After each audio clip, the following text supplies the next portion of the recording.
Welcome back to All This Math. This is your host, Professor Parker, and today we're going to do some simplifying, but based upon what I see in front of me, we're really going to be doing, more specifically, we're going to be doing some combining of like terms. Combining of like terms. Again, combining is when we add or subtract. Notice we see plus sign, minus sign, minus sign, minus sign, right? When we add or subtract, we're combining, and like terms are variables that have the same exponent or random numbers, any numbers. All numbers are alike, and all variables with the same exponent are alike. All right. Now, these problems I actually like. I like these problems. I'm gonna tell you why I like these problems. Because with these problems, you basically just are organized. It's like you're playing a game. You're looking for the like terms. All right. So, like I told you, all numbers are like terms. So that means that this 23 and this negative 27 are alike. So what I'm gonna do is I'm gonna circle them. I like to match them up, right? On my paper or on the board, like I'm about to do right now, I match up all the like terms. So this 23, I'm gonna circle that. And this negative 27, I'm gonna circle that. All right? And then I'm looking for more like terms. This 5t, I see a 5t. I ask myself, does 5t have a like term? It does. This t right here, this is actually a negative t, which is really a negative 1t. So you notice how it don't matter what the coefficient is. The coefficient does not determine whether the terms are alike or not. The coefficient just tells you how many of the like terms you have. This means we got 5 t's right here. This means we have negative 1t right here, right? The key is, what exponent do the variables have? That's what makes them alike or not. If they had a different exponent, they wouldn't be alike.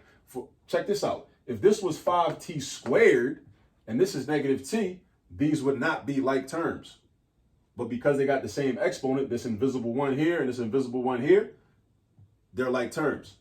So now I want to match these up, but I can't circle because I already circled the constants. And a constant is a way to describe a number, right? Because it's constantly going to be that number. It's never going to change. Whereas variables, a variable can vary. That's why it's called a variable. A variable could be anything. All right? So what I'm going to do is I'm going to underline these t's. All right, so I underline my t's. I circle my constants, and I underline my t's, right? You can use any symbols you want to. I mean, whatever you want to do. You might use a highlighter, but just make sure you match up what needs to be matched up. All right, and what I'm left with, 7y, negative y. I don't got to highlight those. I mean, I can. I'm going to do this. Check mark, check mark. There you go. Because I got 7 y's right here, and I got negative 1 y right here, right? So that's how many y's I got. I got a y right here. I got 7 of them right here. And then I have a negative 1 y right here, right? So these are my y's. So now it's time to get to work and actually do the addition or subtraction with the like terms. So now what I'm going to do is I'm going to deal with the constants last, because usually when we write out these problems in simplified form, usually the constant goes last. The variables go first. Usually the variables go in alphabetical order. So since t comes before y in the alphabet, I'm going to combine the t's first. So 5t minus 1t is going to be 4t, because we know from elementary school that 5 minus 1 is 4. So 5t minus 1t is going to be 4t. So that's 4t. So I combine the t's. Then we're going to go to the y's. I got a positive 7y and a negative y, or a negative 1y. So that's like doing 7 minus 1. 7 minus 1 is 6. So I got plus 6y, right? And now I'm going to deal with the constants. I got a positive 23. I got a negative 27. Positive 23 take away 27 is going to give me negative 4. We got to know how to add and subtract positive and negative numbers. If you start at 23 on the number line, whenever you subtract the number, you always move to the left. Always move to the left. If you were to count with a pencil, if you were looking at a number line on your paper right now, right? Or when you're sitting in class, sitting in school at your desk, you would move 27 spaces to the left, and you would end up at negative 4. You would end up at negative 4. Another way to do that problem is this.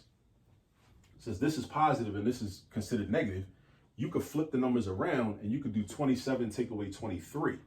That would give you 4. But originally, the 27, which is the bigger number or has the bigger absolute value, so to speak, right? We'll talk about absolute value in another video, was originally negative. So that means your difference has to be negative. Because remember, you're doing 23 take away 27. This is like, let's say you go to the store in your neighborhood, you got a good relationship with the store owner, you got $23, but you need to buy $27 worth of goods. You give the store owner the $23, and then the store owner says, go ahead, take that, bring me back that $4 later. You still owe $4. When you owe, that's considered a negative value. You're in the red, right? That's a negative value. You're in debt, right? That's negative. So that's why this is -4 or -4. So your final answer, simplified answer, is 4t plus 6y minus 4. All right? And this is how you combine like terms.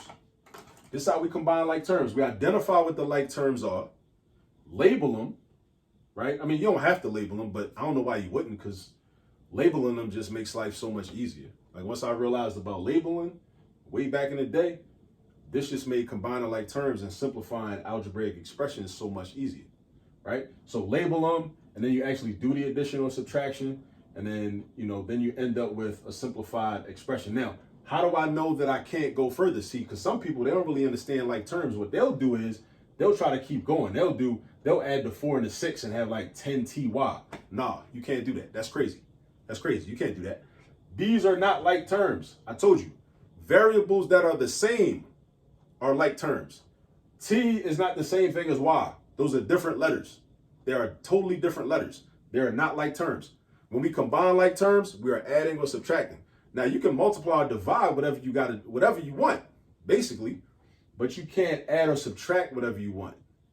We gotta learn the rules of algebra and follow the rules of algebra. You can't just be in algebra just all willy-nilly doing what you want to do.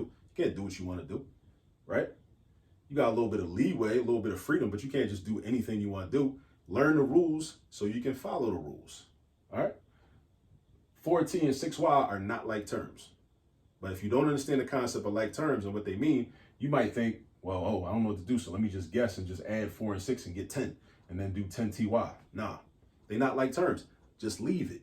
Just leave it there. Leave it there. A lot of times in math classes, one thing I noticed throughout my career is sometimes students feel like they always got to be doing something. Sometimes you got the answer already. You got to just chill and just let that be the answer.